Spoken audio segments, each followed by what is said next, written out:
स्वागत है आप सभी लोगों का हमारी क्लास में।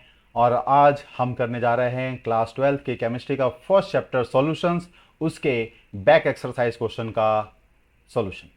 कैसे करना है सॉल्व बैक एक्सरसाइज क्वेश्चन 1.8। हम समझते हैं इसके कॉन्सेप्ट को, लेकिन पहले हमें पढ़ना है क्वेश्चन बहुत ही ध्यान से। क्या कहता है क्वेश्चन 1.8?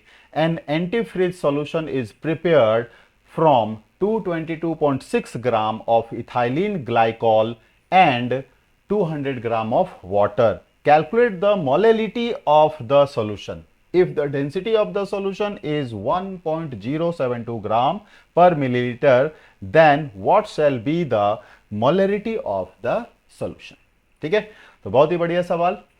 और मोलरिटी पर बेस्ड इसको आपने क्लास 11th में भी बनाया है। अब हम क्लास 12th में भी उस कॉन्सेप्ट को एक बार प्रैक्टिस करते हैं।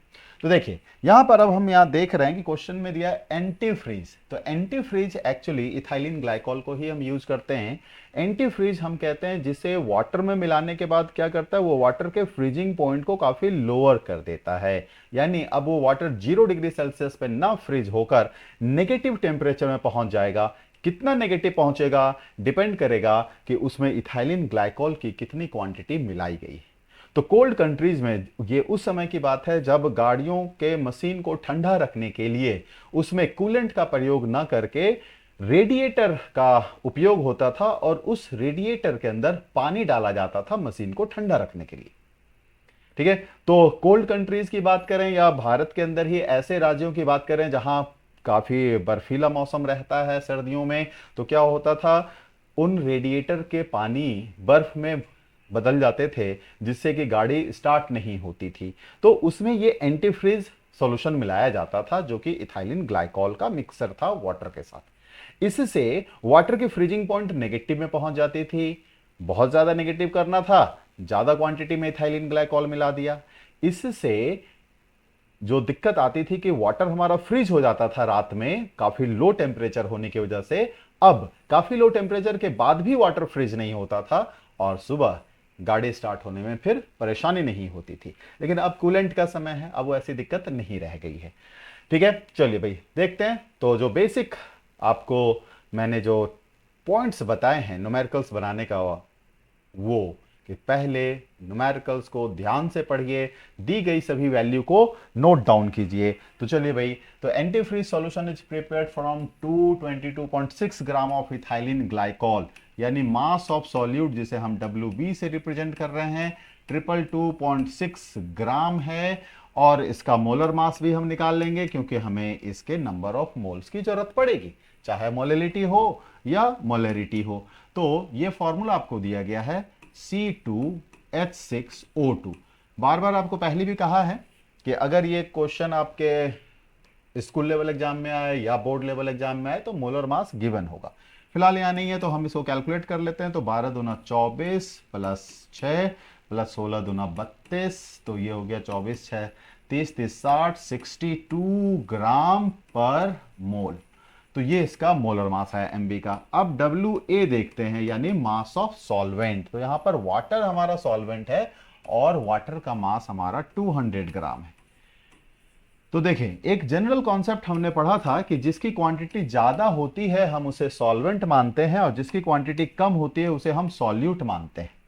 लेकिन ये कॉन्सेप्ट वाटर के केस में अप्लाई नहीं होता है। तो इररेस्पेक्टिव टू द मास, यानी कितनी वाटर की क्वांटिटी ली गई है उसका मास कितना लिया गया है, इससे कोई मतलब नहीं है। Water is always treated as a solvent. तो ऑल्दो वाटर यहां 200 ग्राम ही है, इथाइलिन ग्लाइकॉल 222.6 ग्राम लिया गया है, बट स्टिल इथाइलिन ग्लाइकॉल को हम एज ए सॉल्यूट ट्रीट करेंगे एंड वाटर को हम सॉल्वेंट ट्रीट करेंगे। ठीक है भाई।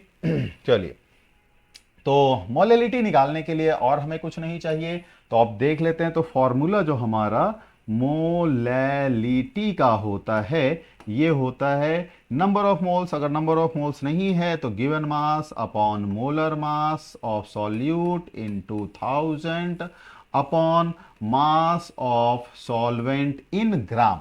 तो यहां ऑलरेडी ग्राम में इसलिए 1000 यूज किया है। अगर ये किलोग्राम में होता तो इस 1000 की जगह हम 1 लिखते, 1000 हम तब नहीं यूज करते। वैल्यू देखो सबकी दी गई है, तो मोलैलिटी जिसे हम स्मॉल m से रिप्रेजेंट करते हैं, तो ये हो गया आपका 222.6 अपॉन 62 इंटू 1000 अपॉन जो मिलाया गया है वो कितना है 200 ग्राम है, तो यहाँ पर 200 ग्राम कर लीजिए। चलो एक डेसिमल हटाया, 30 30 30 ये कैंसिल हो जाएगा, 2 से अगर इसे काट दें तो 1 1 1 2 3 6, तो molality is equal to 1113 upon 62। अब हम चला इसे कैलकुलेटर की मदद से सॉल्व कर लेते हैं और देखते हैं कि हमारा क्या आ रहा है। 1113 डिवाइडेड बाय 62 एंड ये 17.95, तो बिल्कुल सही जो हमारा आंसर है 17.95 m या फिर मोल्स पर केजी। तो ये हमारा इसका आ गया मोलैलिटी। बहुत ही आसान सा था। तो मोलैलिटी निकाल लिया है, लेकिन अभी हम क्या देख रहे हैं कि मोलैलिटी भी कैलकुलेट करनी है। अब मोलैलिटी कैलकुलेट करनी है तो हमें इसकी जरूरत पड़ेगी, यानी कि डेंसिटी की जरूरत पड़ेगी। क्यों, चलिए देखते हैं इसे। तो देखो WB हमारा हो गया 222.6 ग्राम, ठीक। MB हमने निकाल लिया कितना 62 ग्राम पर मोल, और WA हमने निकाल लिया कितना, निकाला क्या है, दिया गया है आपको 200 ग्राम। ओके, अब डेंसिटी जो आपको दी गई है 1.072 ग्राम पर मिलीलीटर। अब एक बार जरा ये मोलैरिटी जो हमें निकालनी है, जिसे हम कैपिटल M से रिप्रेजेंट करते हैं, तो molarity is equal to question mark. तो एक बार मोलैरिटी के फॉर्मूले को रिकॉल करते हैं। तो मोलैरिटी क्या है, नंबर ऑफ मोल्स। चलो नंबर ऑफ मोल्स नहीं है सॉल्यूट का, तो गिवन मास अपॉन मोलर मास का रेशियो आ गया, divided by volume of solution. लेकिन यहां पर तो हमें वॉल्यूम ऑफ सॉल्यूशन दी ही नहीं गई है, तो इसका मतलब हमें मोलैरिटी निकालने से पहले वॉल्यूम ऑफ सॉल्यूशन निकालना पड़ेगा। बिना इसके हम मोलैरिटी नहीं निकाल सकते। तो देखते हैं भाई, तो volume of solution is equal to क्या हो जाएगा, तो volume is equal to mass upon density. तो हम वॉल्यूम निकालने जा रहे हैं सॉल्यूशन का, तो जो मास आप लेंगे वो मास भी हमारा होना चाहिए सॉल्यूशन का, और अपॉन डेंसिटी जो दी गई है वो। अब आप यहां देखिए, ये आपका सॉल्यूट का मास है और ये आपका सॉल्वेंट का मास है। अलग अलग दिया गया है सॉल्यूट और सॉल्वेंट का मास, लेकिन हमें यहां चाहिए मास ऑफ सॉल्यूशन। तो कैसे निकलेगा मास ऑफ सॉल्यूशन, तो सॉल्यूट प्लस सॉल्वेंट को ऐड कर दीजिए, 200 इसमें ऐड कर दीजिए, तो ये आ गया आपका 422.6 अपॉन 1.072। अब देखो ऊपर मान लो कि यूनिट आपका हो गया ग्राम और नीचे आपका है ग्राम पर मिलीलीटर, तो ये ग्राम ग्राम कैंसिल, तो जो वॉल्यूम ऑफ सॉल्यूशन निकल के आएगा वो किस में निकल के आएगा, मिलीलीटर में।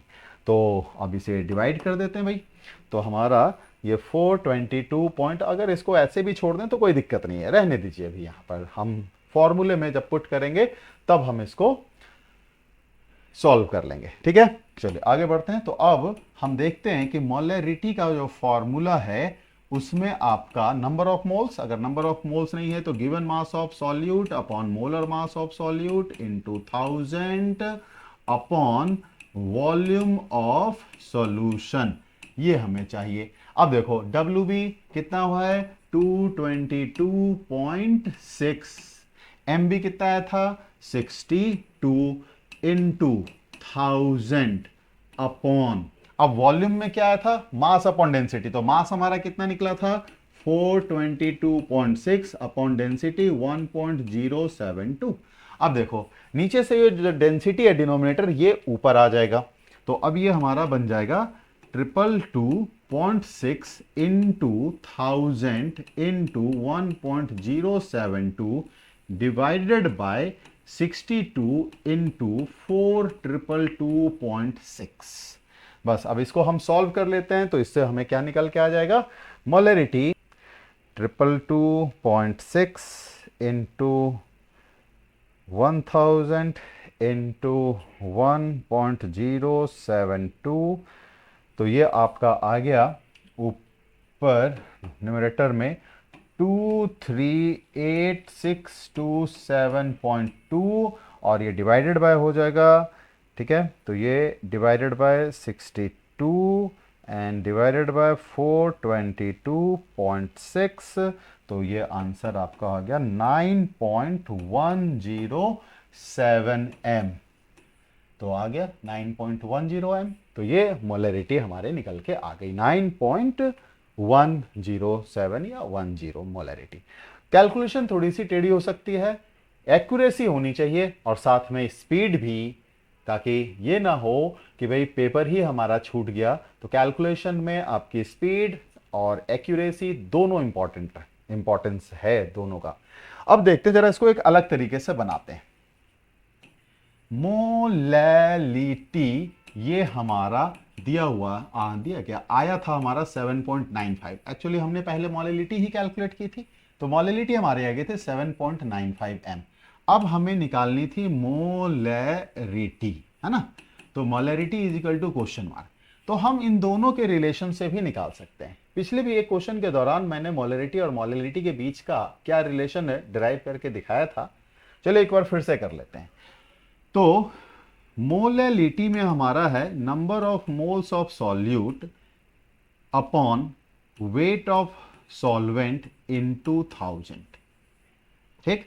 और इसी को अगर हम number of moles of solute के टर्म में निकालें तो ये हो जाएगा मोलैलिटी इनटू WA अपॉन 1000। चलो यहां पर अभी हम फिलहाल जो है वो वेट को यही मान के चलते हैं कि ये हमारा किस में दिया हुआ है, किलोग्राम में दिया गया है, ना कि ग्राम में। तो NB इजिकल टू क्या हो जाएगा, M इंटू WA, ठीक। अब जरा मोलरिटी देखो, तो मोलरिटी इजिकल टू है number of moles upon volume of solution, ठीक है। ये है हमारा। तो नंबर ऑफ मोल्स के टर्म में यहां भी निकाल लो, तो नंबर ऑफ मोल्स के टर्म में आ जाएगा molarity into volume of solution in litre. अब देखो number of moles of solute और number of moles of solute दोनों जगह सेम ही होगा ना, है ना। दोनों जगह तो सेम मास और सेम मोलर मास है, तो ये अलग अलग नहीं हो सकता। तो हम इस इक्वेशन 1 और इक्वेशन 2 को NB के बेसिस पर क्या कर सकते हैं, इक्वेट कर सकते हैं ना। तो इक्वेटिंग इक्वेशन 1 एंड 2, तो आपको क्या मिला, M into WA is equal to capital M into volume of solution. Very good. तो अब मोलैरिटी इज इक्वल टू क्या हो जाएगा, molality into WA upon volume of solution. Molarity का फॉर्मूला हमारा निकल के आ गया कि molarity is equal to molality into weight of solvent in KG upon volume of solution in litre. लेकिन यहां हम देख रहे हैं ना तो वेट हमारा केजी में दिया गया है, ना तो वॉल्यूम हमारा लीटर में दिया गया है। तो इसको अभी हम थोड़ा सा मॉडिफाई कर लेते हैं यहां पर। तो इसको हमें 1000 से क्या करना पड़ेगा, डिवाइड, और इसको भी 1000 से डिवाइड करना पड़ेगा। तो ये एक तरह से देखा है तो M इंटू WA अपॉन 1000 और इनटू जो वॉल्यूम हमारा है, तो वॉल्यूम इसको भी डिवाइड करना पड़ेगा इनटू 1000 से, तो 1000 ऊपर आ जाएगा। तो ये 1000 और 1000 कैंसिल हो गया। तो फाइनली हम ये कह सकते हैं कि मास मोलैलिटी, वेट ऑफ सॉल्वेंट और वॉल्यूम ऑफ सॉल्यूशन, इसे ग्राम में और इसे मिलीलीटर में ही हम यूज कर सकते हैं। तो मोलैलिटी हमारा 17.95 इंटू 200 अपॉन वॉल्यूम, तो वॉल्यूम तो दिया नहीं गया, तो कैसे निकाला था, mass of solution upon density. तो मास ऑफ सॉल्यूशन हमारा निकल के आया था 422.6 अपॉन डेंसिटी। तो डेंसिटी क्या होगा, ऊपर आ जाएगा 1.072, इतना ही है ना भाई, हाँ 1.072। तो चलिए इसे हम सॉल्व करते हैं। तो ये सॉल्व करके आ जाएगा 17.95 इंटू 200 इंटू 1.072 और इसे डिवाइड कर दिया हमने 422.6 से 9.106। तो ये आ गया 9.106 मोलैरिटी, यानी मोल्स पर लीटर। तो आप देखो इस तरह से मोलैलिटी आपने निकाला है, तो मोलैलिटी के रिलेशन से मोलैरिटी भी निकाल सकते हो। ये मान लो कि हमने ये एक अल्टरनेट मेथड के तौर पे इसको डिस्कस किया है। कैसा लगा सॉल्यूशन कमेंट करके जरूर बताइएगा।